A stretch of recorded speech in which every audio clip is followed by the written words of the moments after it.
Pre svega, velika zahvalnost svim pratiocima mojih profila društvenih mreža, pre svega Facebooka i YouTube kanala Poezije.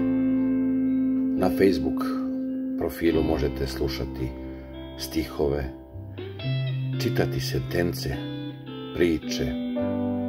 Na YouTubeu možete slušati moju poeziju, praviti playliste. Poezija je eho duše. Zajedno se družimo i uživajmo, za svakog ponešto, za ispunjenje bar nekih trenutaka u životu. Dobrodošli i veliki pozdrav od vašeg Nece.